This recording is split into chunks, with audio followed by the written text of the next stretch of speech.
that Indian politicians like to bang the table and say, why doesn't Canada crack down? Why don't you lock them up? Well, they know the answer to that. They've known it for decades now. The reason Canada won't lock up people for saying things we disagree with is because we have freedom of speech, and they're not going to throw that out. I find it totally unacceptable that you're trying to make this a freedom of speech issue. Under which category of freedom of speech would you say today that in America or in Canada you would support Abu Bakr al-Baghdadi or Osama bin Laden? Be careful about lecturing India on freedom of speech, because the same things apply to the Islamic State, to the Al-Qaeda. This is ineptitude on your part. Some people may call it woke behavior. It may be, one minute, just 1 minute. You see, you can't have your cake and eat it too.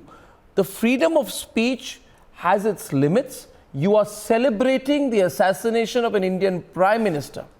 This is not being done in a covert way. It is being done openly, which means that Canada, Canadian authorities, Canadian politicians, the Canadian system has decided that for its own political considerations, it is going to become a country that becomes an epicenter of terrorism.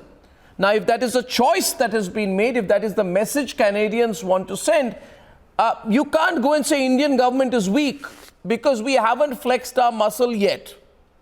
We haven't flexed our muscle yet, but I'm absolutely sure. But the fact is, be prepared.